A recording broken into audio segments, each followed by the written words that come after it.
자, 오늘 우리에게 주시는 하나님의 말씀은 요한복음 21장 1절부터 14절까지 말씀입니다. 요한복음 21장 1절부터 14절인데 우리 1절부터 3절까지 말씀만 같이 한번 읽어보겠습니다. 1절부터 3절 시작.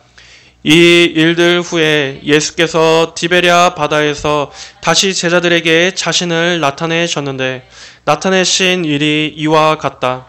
시몬 베드로와 디두모라는 도마와 갈릴리 가나 사람 나다나엘과 세베데의 아들들과 예수님의 제자들 중 다른 두 사람이 함께 있었다. 시몬 베드로가 그들에게 말하기를 나는 고기 잡으러 가겠다 하니 그들이 그에게 말하기를 우리도 당신과 함께 가겠다 하고 그들이 나가서 배에 올랐으나 그들은 그날 밤에 아무것도 잡지 못하였다. 아멘. 자, 이제 요한복음의 마지막 21장을 살펴볼 차례가 되었습니다. 원래 요한복음은 지난 20장에 마지막 여기 30절, 31절을 끝으로 맞춰줘도 사실 전혀 이상하지 않습니다. 왜냐하면 30절, 31절이 요한복음의 전체 기록 목적이자 마지막 결론이기 때문입니다. 자, 31절. 오직 이것들을 기록하는 것은 너희들이 예수께서 그리스도이시며 하나님의 아들이심을 믿게 하려는 것이고 또 너희로 믿고 그분의 이름을 힘입어 생명을 얻게 하려는 것이다. 자, 이렇게 이 요한복음의 복음서의 목적이 예수님께서 하나님의 아들이신 것과 그분이 그리스도이심을 믿는 이 믿음을 갖게 하려는 것이며 또 예수님을 영접함으로 말미암아 오직 그분을 믿을 때만 영생을 얻게 된다 하는 이것을 딱 주지시키면서 여기서 끝났어도 크게 이상하지는 않았습니다. 그런데 여기에서 끝나지 않고 21장 한 장이 더 이어집니다.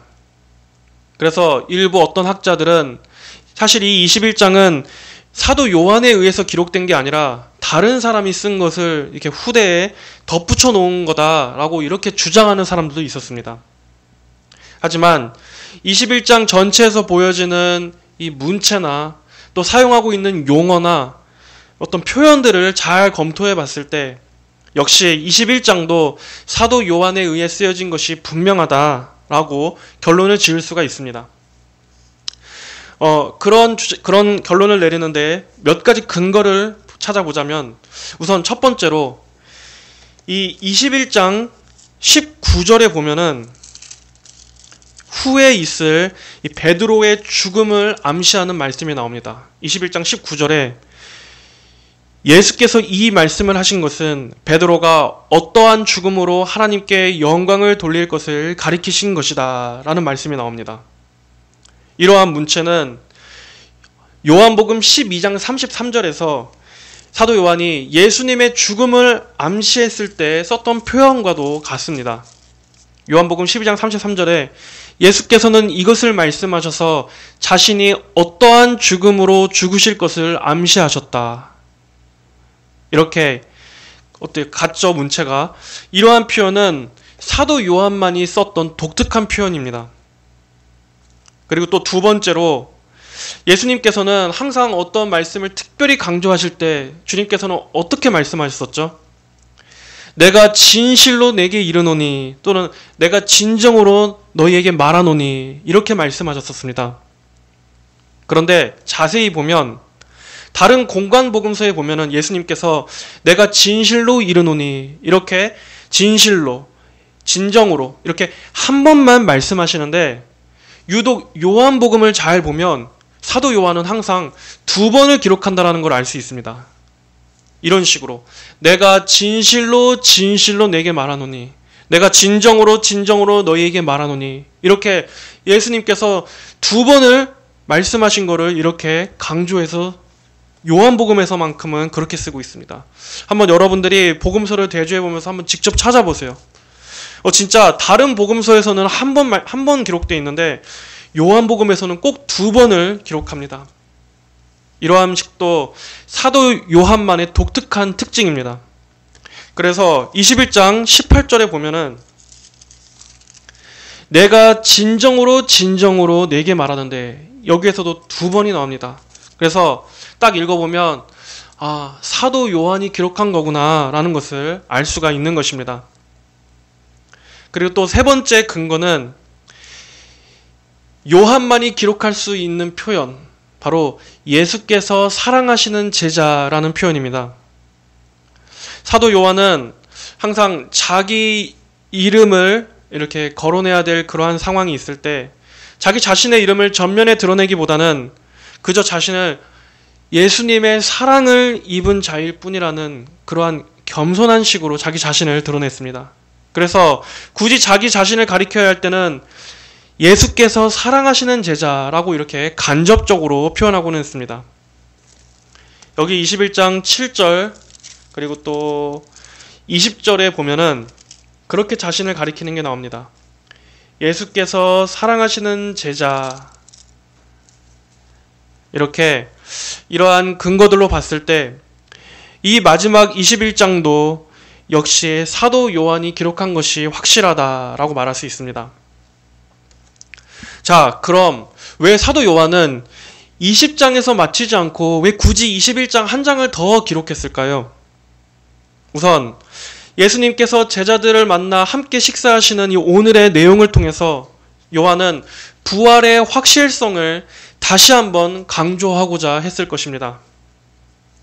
그리고 또 여기서 특별히 예수님을 부인했었던 베드로에게 주님께서 목양의 사명을 부여해 주시는 것을 통해 베드로에 대한 주님의 사랑을 보여주시고 아울러 우리에게는 죄로 실족한 자를 다시 품어주시고 회복시켜주시는 그리스도의 그 사랑의 확실성도 볼 수가 있는 것입니다. 그리고 그 밖에 오늘 21장의 내용에서는 하나님의 양무리를 치는 이 목양사역이라는 것이 어떠한 것인지, 그리고 또 주님께서 함께 하셔야만이 우리의 인생도 그리고 사역도 열매가 있는 것이다 하는 이러한 다양한 영적 교훈들을 주기 위해서 성령님께서 우리에게 이 21장을 주신 것입니다. 자, 그럼 1절을 우리가 다시 한번 봐보겠습니다. 1절, 이 일들 후에 예수께서 디베랴 바다에서 다시 제자들에게 자신을 나타내셨는데 나타내신 일이 이와 같다라고 시작하고 있습니다. 오늘 예수님께서 제자들 앞에 나타내신 일은 세 번째입니다. 그러니까 제자들 앞에 나타나신 것만 놓고 봤을 때 세 번째입니다. 먼저 첫 번째는 지난번에 도마가 없었을 때 나머지 제자들 앞에만 나타나신 거, 그게 첫 번째고, 두 번째는 도마까지 같이 있던 자리에서 제자들 앞에 나타내신 게 두 번째, 그리고 오늘 이 디베랴 바다 해변가에서 제자들을 만나신 이 사건이 세 번째입니다.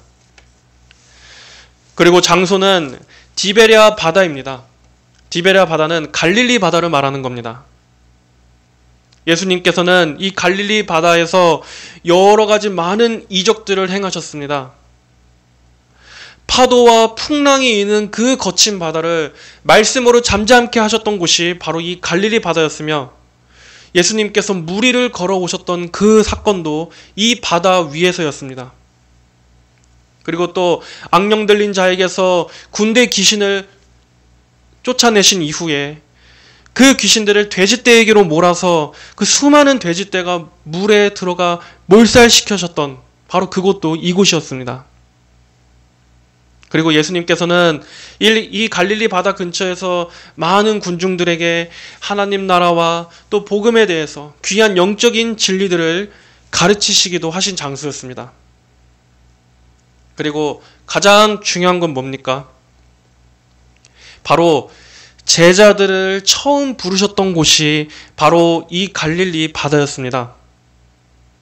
제자들을 처음 만나셨던 곳, 물고기 잡는 어부였던 제자들이 여기서 그물을 깁고 있다가 예수님을 처음 만나서 주님의 평생 제자가 되었던 바로 그곳이, 바로 그 장소에서 다시 제자들에게 자신을 나타내신 것입니다. 자, 그런데 여기서 다시 제자들에게 자신을 나타내셨는데, 이 나타내셨다라는 말은 우리가 그냥 가볍게 보고 지나칠 수도 있는데, 이 나타내셨다, 헬라어로는 에파네로센이라는 이 말은 요한복음 전체에서 딱 2번밖에 사용되지 않았습니다. 오늘 본문 말고 다른 한 번은 언제였느냐? 예수님께서 가나의 혼인잔치에서 물로 포도주를 변화시키신 그 표적을 보이셨을 때, 그 표적을 통해서 성경은 어떻게 말하고 있느냐? 자신의 영광을 나타내시니, 그때 이 나타내셨다라는 게 오늘 나타내신 거랑 같은 표현입니다.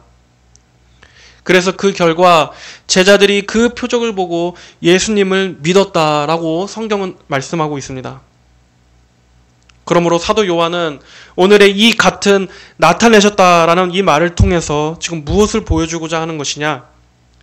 예수님께서 제자들 앞에 나타나신 것이 그저 어떤 친목 도모나 단순 교제를 위한 것이 아니라 오늘의 이 예수님의 현현이 예수님 자신의 영광을 나타내셔서 그것을 보고 제자들로 하여금 더욱더 견고한 믿음을 갖게 하시려는 그러한 의도로 오늘 주님 자신을 나타내신 것이다 하는 것을 말하고자 하는 것입니다.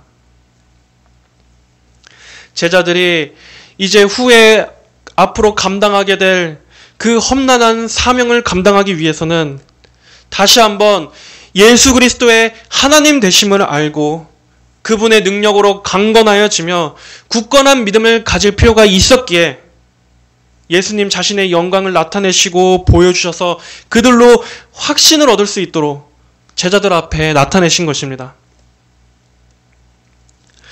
자, 2절에 시몬 베드로와 디도모라는 도마와 갈릴리 가나 사람 나다나엘과 세베대의 아들들과 예수님의 제자들 중 다른 2사람이 함께 있었다. 자, 여기에 보면은 이제 도마, 이 도마는 제자들의 무리에서 떨어지지 않고 함께 있는 것으로 나옵니다. 부활하신 예수님을 목격하고서 그 감격과 이제 그분께 대한 굳건한 신앙 고백으로 이제 다시는 무리에서 떨어져 홀로 있지 않고 제자들과 함께 있는 것입니다. 교회 안에 있는 것입니다. 이렇게 제자들이 있었는데 3절에 시몬 베드로가 그들에게 말하기를 나는 고기 잡으러 가겠다 하니 그들이 그에게 말하기를 우리도 당신과 함께 가겠다 하고 그들이 나가서 배에 올랐으나 그들은 그날 밤에 아무것도 잡지 못하였다라고 말씀하고 있습니다. 우리가 대부분 흔히 오해하고 있는 게 여기서 제자들이 다시 고기 잡는 어부일로 돌아갔다고 해서 제자들이 예수님의 죽으심에 실망해서 다시 옛 생활로 돌아간 게 아닌가 하고 생각하는 경우가 있는데 그건 잘못 알고 있는 겁니다. 제자들은 예수님의 부활을 확신했습니다. 그리고 기뻐했습니다. 그리고 예수님께로부터 복음 전파의 소명도 부여받았습니다.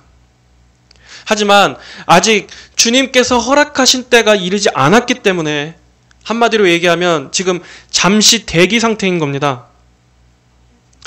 예수님께서 약속하신 성령이 부어지기까지 하나님께서는 제자들을 아직 본격적으로 사역에 내보내지 않으셨습니다.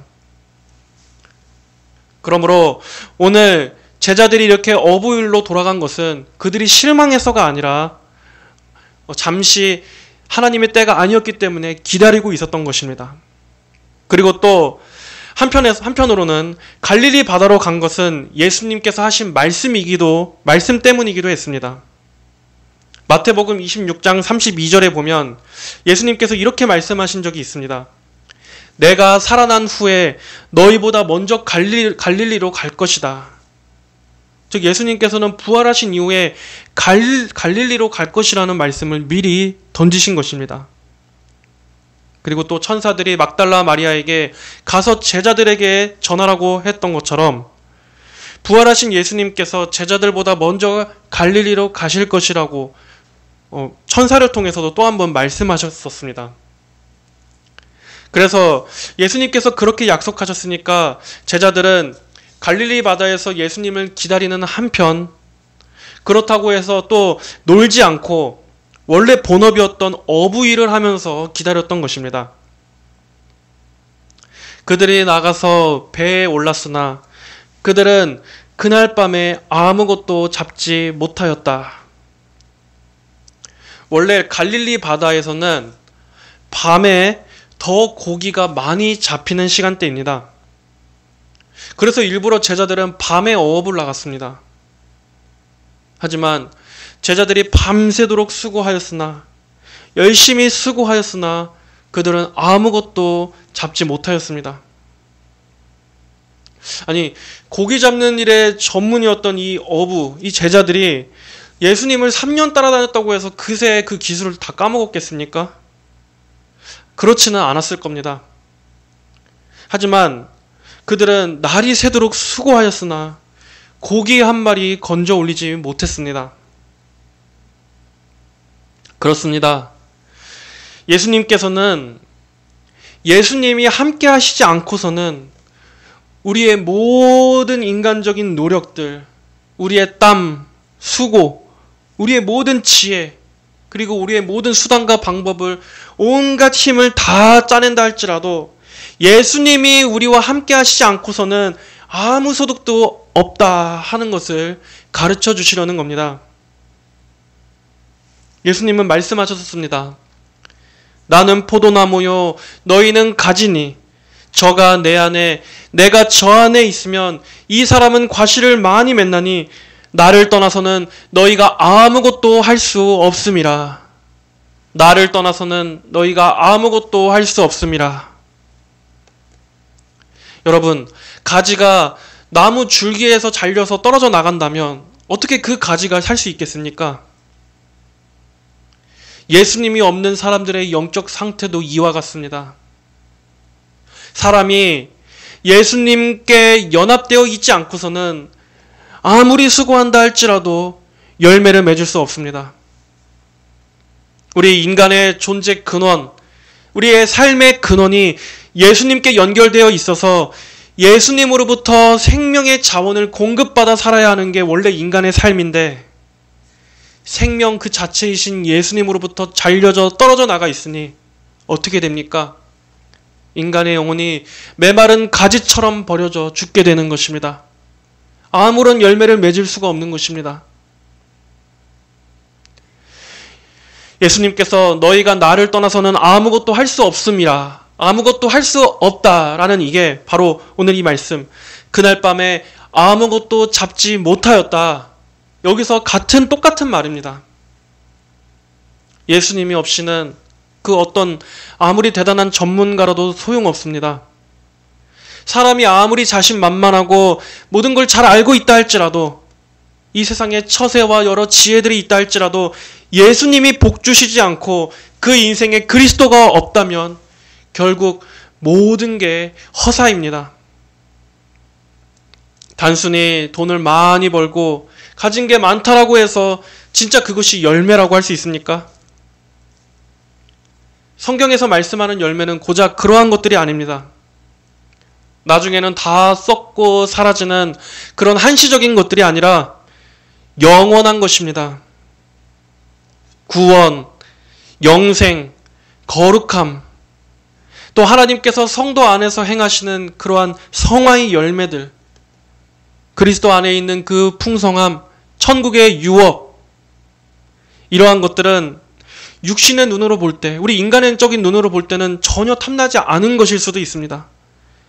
아니, 고작 그런 실체 없는 것들을 위해서 이 현세를, 내 인생 전체를 송두리째 내걸어야 한다니 그것만큼 바보 같고 어리석은 게 어디 있는가 생각할 것입니다. 하지만 인간에게 이러한 것들이 없어서 지옥에 간다는 것을 아십니까? 하나님께서는 우리를 보실 때 우리가 얼마나 많은 것들을 갖고 있는지 재산을 보시지 않습니다. 우리가 얼마나 많이 배우고 얼마나 뛰어난 능력을 갖고 있고 우리의 인품이 어떠한지로 우리를 판단하시지 않습니다. 그러한 것들은 우리가 천국에 가는데 아무런 영향도 끼치지 않습니다. 지옥을 피하는 데 있어서도 마찬가지입니다. 이러한 것들은 궁극적으로 우리의 영원한 운명에 있어서 절대적인 영향을 미치지 못합니다. 하나님께서 보시는 것은 우리 안에 의가 있는가 하는 것입니다. 거룩하고 의로우신 하나님 앞에 그 하나님 앞에서 의의가 있는가? 의의는 하나님 앞에서 완벽하게 올바른 삶입니다. 하나님의 계명을 단 하나도 어김없이 완벽하게 지켜서 하나님 앞에 올바로 서 있는 것, 이것이 의의입니다. 그리고 단 하나라도 어길 시에 그저 부족한 것이 아니라 그걸로 끝장입니다. 끝입니다. 의의가 아니라 죄가 됩니다. 이렇게 하나님의 계명을 단 하나도 어김없이 100% 완벽하게 순종할 뿐 아니라 적극적으로 지켜야 하는 것. 우리의 모든 행위와 말과 생각에 있어서 행동뿐만 아니라 우리의 깊은 마음속에 떠오르는 생각에 있어서도 하나님 앞에 완벽하게 올바른 것이 하나님께서 요구하시는 의의입니다. 그렇다면 그 누가 하나님 앞에서 의인일 수가 있겠습니까? 단 한 사람도 없는 것입니다. 단 한 사람도 하나님 앞에서 의의가 있는 존재란 없는 것입니다. 그렇게 성경은 말씀합니다. 모든 인간을 하나님의 이 의로우신 심판의 정지 아래 놓습니다. 모든 사람이 죄를 범하였음에 하나님의 영광에 이르지 못하였다고. 바로 이것이 인간에게 닥친 진짜 심각한 문제입니다. 하나님 앞에 이 올바른 의의가 없다면 하나님 나라에 갈 수 없습니다. 결코 천국에 들어가지 못합니다. 그리고 그런 죄인들에게 기다리고 있는 것은 하나님의 공의의 심판을 받아 영원한 지옥 형벌을 받는 것뿐입니다. 이러한 하나님이 불의하십니까? 이러한 하나님이 불의하다고 생각합니까? 하나님께서 하시는 모든 일은 의롭고 선하고 거룩하십니다. 하나님께서 하시는 일에는 단 한 가지도 부당한 일, 불의한 일이 없습니다. 오히려 죄의 책임은 인간에게 있습니다. 인간은 어떠한 존재입니까? 인간은 날마다 고의로, 오늘 지금 이 순간도 하나님께 불순종하고 고의로 하나님을 반역하고 있으며 고의로 하나님의 구원의 자비를 거부하고 있기 때문입니다. 하나님께서 지으신 이 온 세상의 피조물 가운데서 오직 인간만이 하나님께 반역의 길을 들고 있습니다. 그렇게 인간은 하나님 앞에 적대적인 죄를 짓고 나서도 그 죄에 대한 용서의 손조차 거부하고 멸시하고 있는 자들인데, 오히려 그렇다면 그런 죄인들에게도 이토록 오래 참으심과 긍휼을 남겨두시는 하나님이 이해가 안 될 정도입니다. 그러한 죄인들을 끝까지 기회를 주셨다가 오랫동안 참으셨다가 결국 마지막에 심판을 행하시는 하나님이 불의합니까? 오히려 그것이야말로 의롭고 거룩하신 하나님의 정의입니다. 이렇게 우리 인간의 현 상태가 아담 이후로 이처럼 심각한 지경에 이르렀음에도 사람들은 알지 못합니다. 죄가 우리의 눈을 가렸기 때문에 인간에게 있어서 가장 중요한 문제가 무엇인지를 알지를 못합니다. 하나님께서 사람에게 요구하시는 것이 무엇인지 알지 못합니다. 지금 내게 가장 시급한 문제가 무엇인지 알지 못합니다. 그래서 밤새 수고합니다. 열심히 자기의 힘으로 그물을 던지고 자기 힘으로 고기를 낚으러 인생을 쏟아붓습니다. 하나님께서 그럼에도 우리 같은 죄인들을 불쌍히 여기셔서 독생자 예수 그리스도를 통한 구원의 길을 베풀어 주셨음에도 사람들은 이 하나님으로부터 오는, 이 위로부터 오는 구원의 생명줄을 멸시하고 여전히 이 땅에서 썩어 없어질 것들을 위해서 오직 자기의 이 육신의 배만을 위해 이 배를 신으로 섬기며 살아가는 데 열중하고 있습니다. 하지만 이 땅에서 참된 복을 받기 위해서는 먼저 하나님과의 관계가 회복되어야 합니다. 하나님과 죄로 원수된 관계에서 하나님과의 화평이 이루어져야지 되는 것입니다. 성경은 말씀합니다. 여호와께서 집을 세우지 아니하시면 세우는 자의 수고가 헛되며 여호와께서 성을 지키지 아니하시면 파수꾼의 깨어 있음이 헛되도다. 예수 그리스도의 십자가 대속을 통해서 먼저 하나님과 화목하게 된 이후에 우리의 삶에서의 수고도 의미가 있게 되는 것이고 우리의 노력과 소득도 의미가 있어지는 것입니다. 사람들은 밤새도록 수고하지만 정작 자기의 영혼을 위해서는 수고하지 않습니다. 오늘날 많은 사람들이 십자가의 원수로 살아가고 있으면서도 열심히 돈 벌고 열심히 자기 개발에 힘쓰는 그러한 자신을 스스로 잘 살고 있다고 착각하며 살아가고 있습니다. 하나님께서는 정작 그렇게 보시지 않는데 자신은 보람차고 뿌듯해합니다. 나는 지금 열심히 살고 있어. 나는 지금 정말 열심히 내 삶에서 열정 가득하게 살아가고 있어. 그러나 성경은 말씀합니다. 그날 밤에 아무것도 잡지 못하였다. 결국 인생의 마지막 밤이 찾아올 때는 아무것도 길어 올리지 못할 것입니다. 우리는 항상 인간의 이 생애에 있어서, 우리 자신의 생애에 있어서 항상 이 두 가지를 동시에 꼭 같이 기억하고 있어야 합니다. 인간은 영원히 살 수 없다는 것과 또 인간은 영원히 사는 존재라는 것. 이것이 무엇을 말하느냐? 즉, 우리 모두는 언젠가 죽는다는 것입니다. 그리고 우리의 인생은 너무나 짧고 빨리 간다는 것을 알아야 합니다. 그렇게 우리 모두는 언젠가 하나님께로 돌아갑니다. 그러므로 하나님을 떠나서 죄짓고 정욕을 위해서 사느라 인생을 허비해서는 안 됩니다.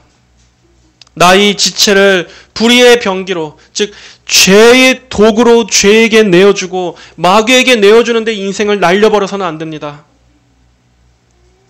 모두에게 내 인생의 끝이 찾아오고 있습니다. 우리 자신이 언젠가 무덤에 묻혀서 나의 영혼이 하나님 앞에 서게 될 때가 올 거라는 것을 알아야 합니다. 그러면서도 동시에 또 한편으로는 우리는 이 생에서의 삶과는 비교할 수도 없는 영원한 삶이 기다리고 있다는 이 관점도 같이 갖고 있어야 합니다. 그리고 그 시간은 영원입니다. 우리가 이 땅에서 사는 것보다 훨씬 더 끝이 없는 그 영원을 살게 될 것입니다. 그리고 그 영혼은 예수님을 믿는 성도들 뿐만 아니라 믿지 않는 불신자들에게도 똑같이 주어지는 영혼입니다. 믿지 않는 자들 역시도 부활하며 그들도 영혼을 살게 됩니다. 그러나 그 영혼을 어디에서 보내느냐? 이게 정말로 중요한 것입니다. 그 영혼을 천국에서 주님과 함께 보내느냐? 아니면 그 영혼을, 그 끝없는 영혼을 그 무서운 지옥에서 보내느냐? 그러므로 우리는 이러한 두 가지 관점을 항상 갖고 있으면서 지금 우리가 열심히 그물을 던지는 이 삶에서의 시간은 그저 나의 육신만을 위해 살라고 주신 시간이 아니라 나의 영혼의 때를 어디에서 맞을 것인지 준비하는 시간으로서 주신 것이다 하는 그러한 생각을 가져야 할 것입니다. 전도서 11장 9절 10절은 말씀합니다. 청년이여 네 젊음을 기뻐하고 청년의 때에 네 마음을 즐겁게 하여라. 네가 가고 싶은 대로 가고 보고 싶은 것을 보아라. 그러나 이 모든 일들에 대하여 하나님께서 판결하신다는 것을 알아라. 그러므로 네 마음에서 걱정을 떨쳐버리고 네 몸에서 악을 없애버려라. 젊은 시기와 인생의 전성기가 헛되기 때문이다. 또한 고린도전서 7장 29절에 형제들아 내가 이것을 말한다. 때가 얼마 남지 않았으니 이제부터 안에 있는 자들은 없는 자같이 하고 우는 자들은 울지 않는 자같이 하고 기뻐하는 자들은 기쁘지 않은 자같이 하고 무엇을 사는 자들은 그것을 가지지 않는 자같이 하고 세상을 이용하는 자들은 다 이용하지 못하는 자같이 하여라. 이 세상의 형상이 사라져가고 있기 때문이다. 우리는 이렇게 항상 내 인생의 유한함과 또 영원함이 동시에 나를 기다리고 있다는 것을 생각하며 살아야 합니다. 자, 이제 4절에 날이 셀 때 예수께서 바닷가에 서 계셨으나 제자들은 그분이 예수님이신 줄을 알지 못하였다. 자, 밤이 새고 이제 새벽 아침이 되었습니다. 그때 예수님께서 바닷가 해변에 멀리 서 계셨지만 제자들은 주님을 알아보지 못했었습니다. 물론 이 당시 날씨나 또 새벽 시간대로 인해서 시야가 확보되지 않은 이유도 물론 있겠지만 여기서 제자들이 예수님을 알아보지 못했던 것은 예수님께서 일부러 그들의 눈을 아직 열어주시지 않았기 때문일 것입니다. 예수님께서는 우리가 예수님을 믿고 또 배우고 알아가고 경험하게 하시는 데 있어서 다 그 때를 조율하십니다. 우리가 이렇게 말씀을 깨닫고 복음을 이해하고 그리스도의 영광을 보고 예수님을 더 점점 깊이 알아가는 것도 한 번에 되는 게 아니라 때로는 조금씩 이렇게 열어주시면서 알게끔 하십니다. 어떨 때는 아무리 내가 이렇게 이해하고 싶어도 아직 어떤 교리나 이 말씀에 대해서 이해가 안 되는 그러한 때에 남겨놓으시기도 하십니다. 그렇게 오랫동안 알 수 없었던 어떤 진리를 그렇게 모르고 있었는데 어느샌가 그것이 갑자기 깨달아지고 또 점점 이해가 깊어지게 돼서 나중에는 이제 그것을 통해서 하나님의 영광을 보게 되는 것입니다. 하나님의 지혜의 그 놀라운 것들을 보고 경탄하게 되는, 하나님께서는 그런 식으로 우리의 영적인 눈과 이해력을 하나님의 때에 맞게 서서히 보게 하시고 그런 식으로 자라게 하시는 겁니다. 그렇기 때문에 우리가 모든 것을 다 한 번에 알 수 없는 건 당연합니다. 우리가 하나님이 아닌데 당연하지 않습니까? 만약에 우리가 모든 것들을 한 번에 다 깨우친다면 교만해질 것입니다. 그래서 하나님께서는 우리가 하나님을 아는 그 지식의 성장에 있어서도 천천히 그렇게 자라게 하십니다. 그래야 우리가 더 겸손할 수 있고 항상 하나님의 말씀을 배우는 데 있어서 늘 머리를 숙이고 사모하는 마음으로 배우게 되기 때문입니다. 그러므로 우리는 늘 기도해야 합니다. 성령님께서 빛을 비춰주셔서 하나님의 진리를 잘 이해하고 깨달을 수 있는 그러한 은혜를 주시기를 바라는 그러한 겸손한 자세가 항상 중요한 것입니다. 예수께서 그들에게 말씀하시기를 얘들아 너희에게 물고기가 하나도 없느냐 하시니 그들이 그분께 대답하였다. 예, 없습니다.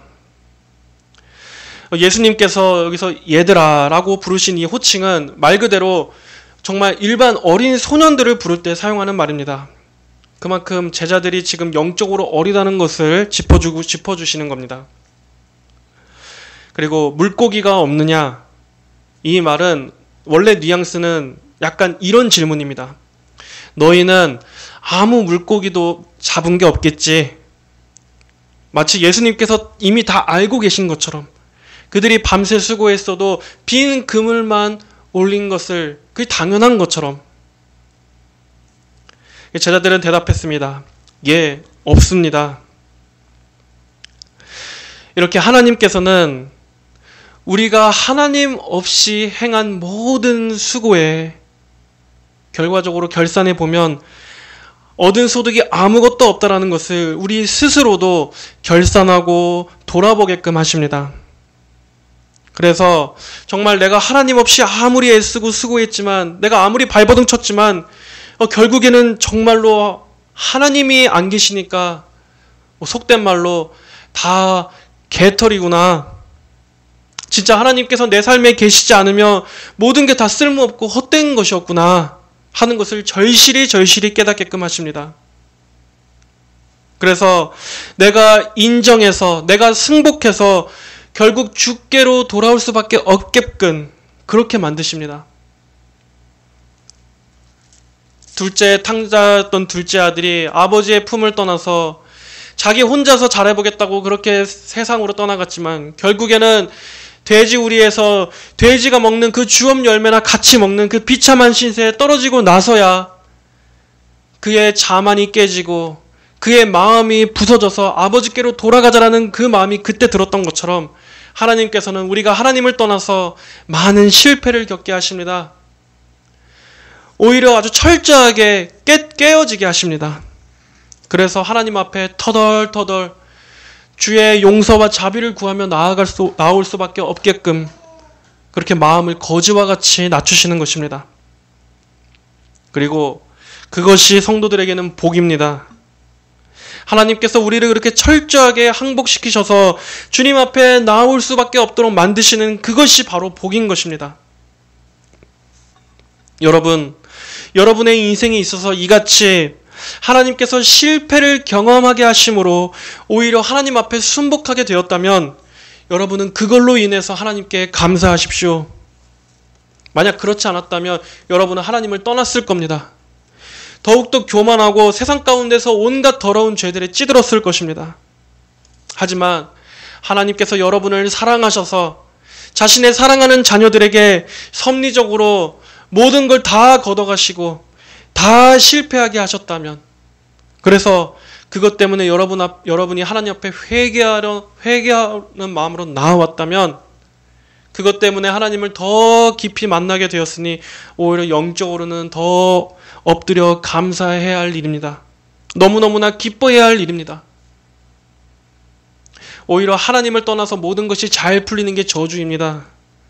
하나님 없이도 모든 게 더 잘 되고 더 많아지고 그렇게 된다면 그것은 오히려 그가 사생아일 그러한 확률이 높습니다. 자기가 하나님을 떠나서 얻은 그 많은 소득들과 함께 오히려 그 영혼은 지옥의 멸망길로 가서 다시는 하나님께 돌아올 기회가 없기 때문입니다. 예수께서 그들에게 말씀하시기를 그물을 배 오른쪽에 던져라. 그러면 잡을 것이다 하심으로 그들이 던졌더니 물고기가 많아서 그물을 끌어올릴 수 없었다. 제자들이 예수님의 이 말씀대로 순종하여 그물을 던지자 어떻게 됐습니까? 그물이 찢어질 것처럼 많은 물고기가 가득 건져져 올려졌습니다. 마치 이때 언제가 생각납니까? 제자들이 예수님을 처음 만났을 때 예수님의 말씀대로 깊은 데로 들어가 그물을 던지자 그물 가득히 물고기가 잡혔던 것처럼 주님은 지금 다시 한번 그때 일을 재현하신 것입니다. 예수님이 함께 하셔야만 진정으로 소득이 있는 삶을 살 수가 있다. 여기서 단순히 물리적 소득을 말하는 그러한 기복주의를 말하는 게 아닙니다. 모든 면에 있어서 진정으로 의미가 있는 삶을 살 수 있다는 겁니다. 그것도 아주 풍성한 의미, 하나님께서 인정하시는 참된 그러한 열매를 거두는 삶을 살게 된다 하는 것을 보여주는 것입니다. 이렇게 예수님과 함께하는 인생만이 모든 게 가치가 있고 또 그럴 때만이 우리의 열심과 수고도 헛되지 않은 것입니다. 우리가 열심히 일하고 또 돈 벌고 공부하고 또 가정을 돌보고 하는 이러한 것들도 예수님 안에 있을 때만이 참된 의미를 지니는 것입니다. 그리고 또 그렇게 수고한 것들은 열매를 거둘 것입니다. 믿지 않는 자들의 수고는 다 날아가 버리고 사라져 버리지만 예수님께서 인도하시는 곳은 우리 성도들을 이처럼 기름지고 풍족한 곳으로 이끌어 가십니다. 또 사역의 관점에서 이 말씀을 보면 이것은 우리가 예수님의 말씀, 하나님의 방법대로 사역할 때 참된 영혼 구원의 결실이 이루어질 것이라는 것을 보여주는 것입니다. 오늘날에는 교회 안에서 많은 인위적인 방법들로 사람들을 교회 안으로 끌어모으려고 합니다. 하지만 정작 성경을 보면 사도들도 그렇고 우리 예수님께서도 사람들의 취향에 맞춰서 복음을 전하거나 전도하시지 않으셨습니다.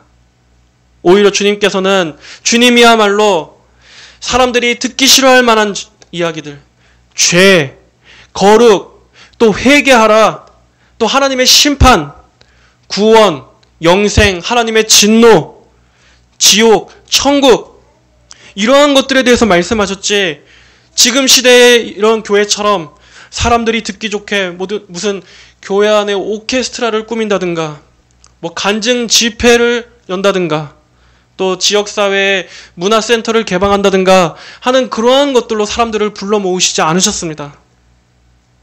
그런데 지금 시대의 이 신복음주의, 오늘날 이 현대교회의 주류들은 그러한 오락거리들로 사람들을 마치 무슨 약장수가 사람들 호객하듯이 그렇게 교회로 불러 모으고 있습니다.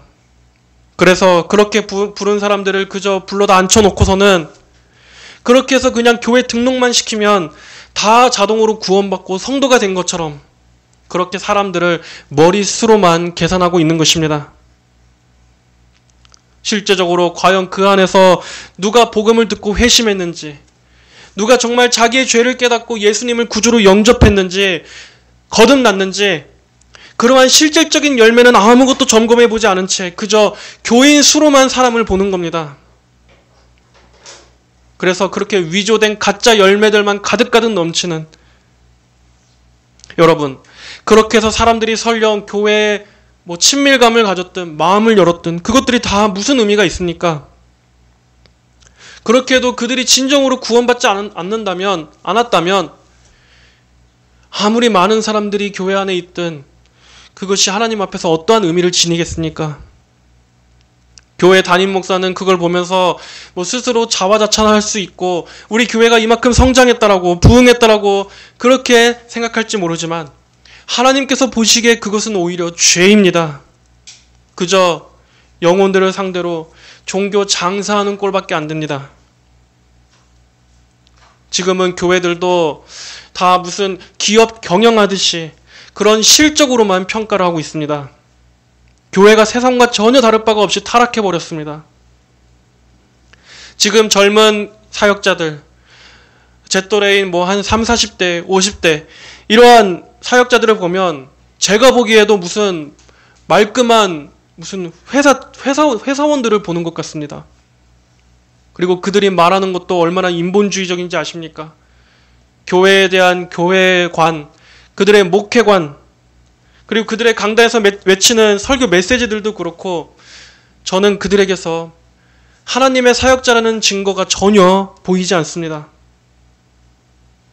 그런 식으로 오늘날 교회가 행하는 그런 행태들은 전혀 예수님의 방법이 아닙니다.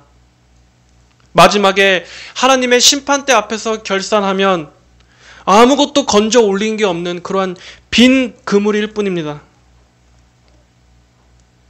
하지만 예수님께서는 하나님의 일꾼들이 하나님의 방법대로 순종하여 충성되게 사역할 때 분명히 하나님께서는 열매를 거두게 하실 것이다. 비록 그것이 지금 이 시대에 가시적으로 적을진 몰라도 이렇게 그물에 고기들이 가득가득 넘쳤던 것처럼 하나님께서 구원하시고자 작정한 자들의 수는 이 하나님의 구원의 그물 안에 가득가득 들어올 것이다.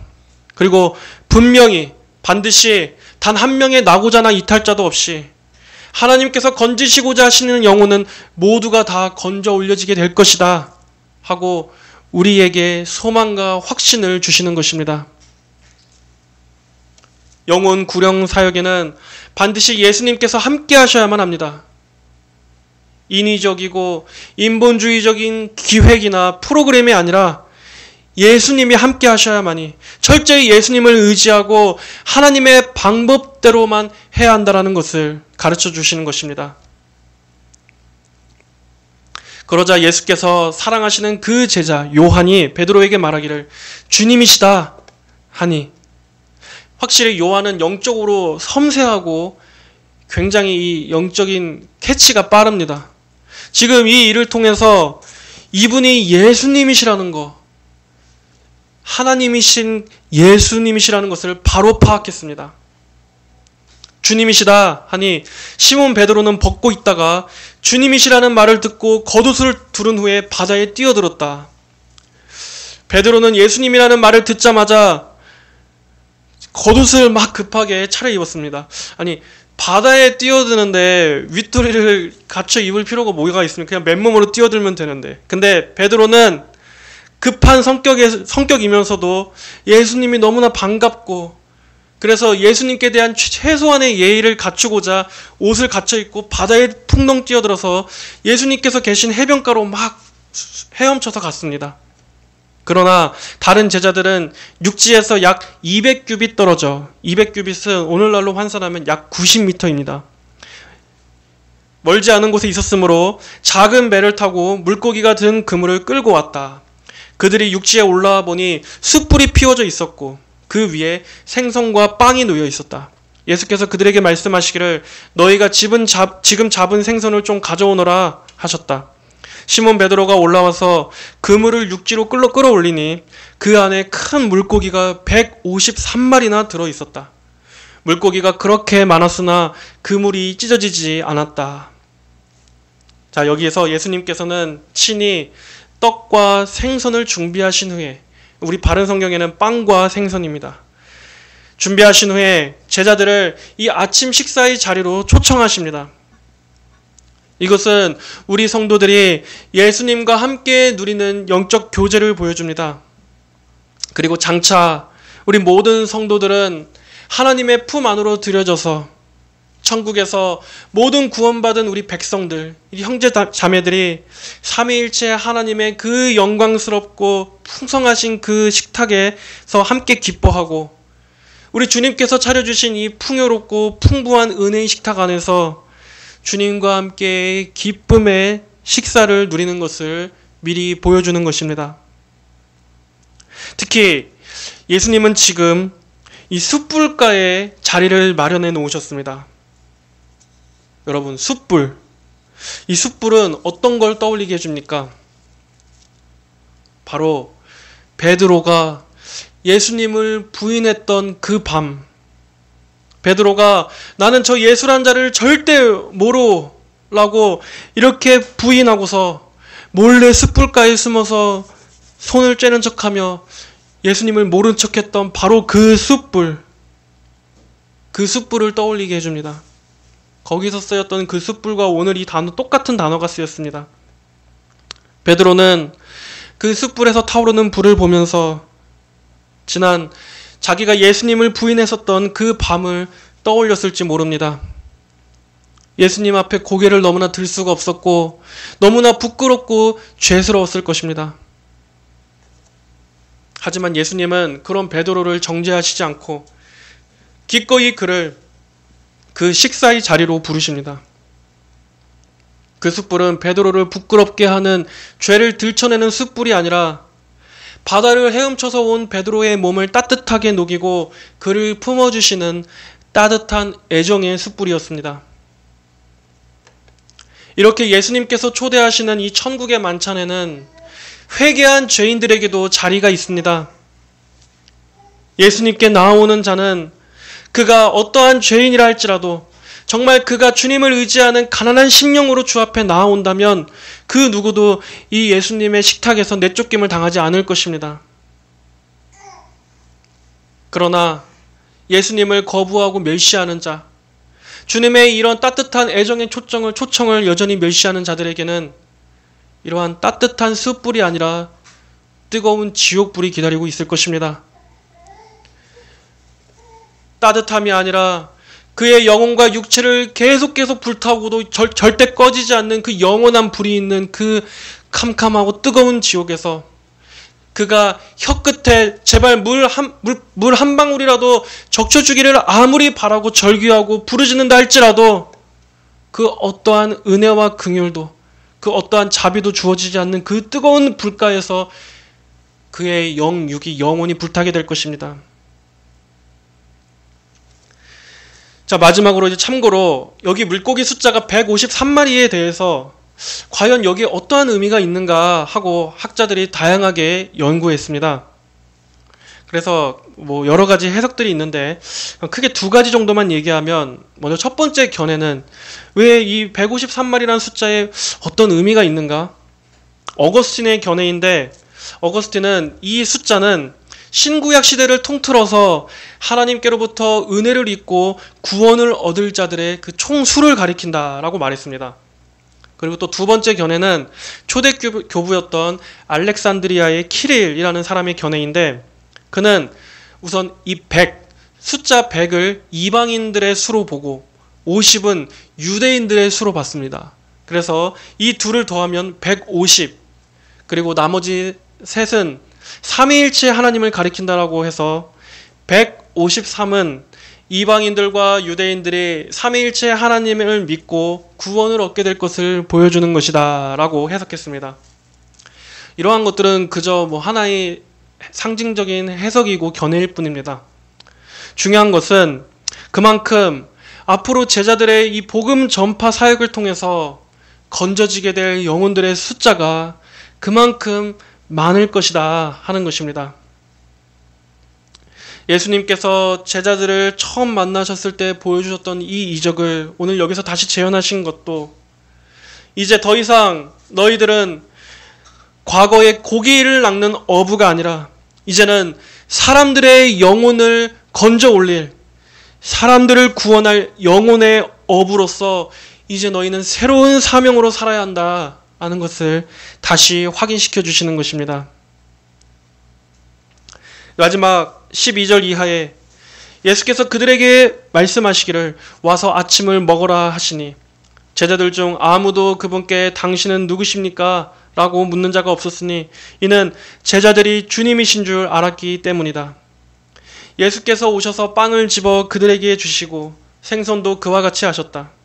이것은 예수께서 죽은 자들 가운데서 살아나신 후에 제자들에게 세 번째로 나타나신 것이었다.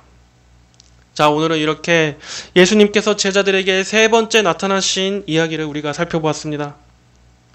제자들은 예수님 없이 밤새도록 수고하였으나 아무것도 건져 올리지 못했지만 예수님의 명령대로 그물을 내리자 그물이 찢어질 듯이 많은 수확을 건지게 되었습니다. 그리고 이렇게 예수님께서 그분의 영광을 나타내신 후에 그 결과로 다시 한번 제자들은 예수님께 대한 믿음과 확신을 갖게 되었습니다. 그렇습니다. 오늘의 이 말씀은 예수님은 예수님 없이 헛되게 인생의 그물을 던지는 자들에게 아무 소득이 없을 것을 가르쳐 주십니다. 그리고 말씀하십니다. 이제는 주님과 함께 살며 주님의 명령을 따라 그물을 던지는 삶을 살아야 한다라고. 그럴 때 우리에게 진정한 고기가 있을 것이다. 진짜로 우리가 먹을 양식, 우리의 영혼에 그리고 우리의 삶에 풍성한 소득이 있을 것이다. 그것은 오직 우리가 그리스도와 함께 할 때 주어지는 것이다 하는 것을 가르쳐 주십니다. 여러분의 인생 가운데 예수님께서 함께하고 계십니까? 여러분은 예수님의 명령을 따라 그물을 던지고 계십니까? 여러분이 하고 있는 모든 수고와 노력과 땀은 예수님 안에서 흘리는 수고입니까? 새로운 한 주간도 우리 자신을 예수님께 전적으로 복종시키며 오직 내 뜻이 아닌 예수 그리스도의 뜻과 주님의 말씀만이 높임을 받으시기를, 그러한 열망으로 살아가게 되시기를 바랍니다. 오직 주님만이 홀로 영광을 받으시고 주께서 우리를 이끌어가 주시고, 그래서 오직 주님께서 주시는 하늘의 풍족함으로 살아갈 수 있게 되시기를, 그러한 순종의 삶이 되시기를 우리 주님의 이름으로 간절히 축복합니다. 다 함께 기도합시다. 하나님 아버지 감사합니다. 오늘은 이 갈릴리 바다 해변가에서 제자들을 만나주신 이 예수님에 대한 이야기를 살펴보았습니다. 제자들은 부활하신 주님을 보고서도 주님 없이 자기들의 힘으로 그물을 던졌으나 아무것도 건져 올리지 못했습니다. 그러나 예수님의 말씀에 순종하여 그들이 주님과 함께 바다로 나가 그물을 던졌을 때 참으로 하나님의 그 위에로부터 부어주시는 그 크신 은혜로 말미암아 그들의 소득이 넘치고 또 그들의 기쁨이 넘친 것을 우리가 살펴보았습니다. 아버지, 우리의 새로운 한 주간도 하나님 안에서 함께 행하게 하여 주시고 그리스도를 우리 삶에 모시고 그리스도와 함께 주님의 말씀을 따라 우리의 인생의 그물을 던지게 하여 주시옵소서.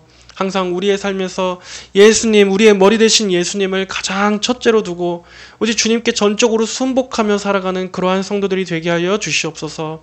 주님 안에 있을 때 우리의 모든 것이 의미가 있습니다. 주님 안에 있을 때만이 우리의 노력과 또 경제활동과 우리의 자기 개발과 우리의 모든 삶의 열심도 비로소 가치가 있고 열매를 맺습니다. 아버지, 우리의 인생도 그렇고 또 저희의 교회 사역도 그렇고 모든 것을 다 주님의 뜻 가운데 주님의 뜻에 철저히 순복하며 행하게 하여 주시옵소서. 감사드리며 살아계신 예수님의 이름으로 기도하였습니다. 아멘.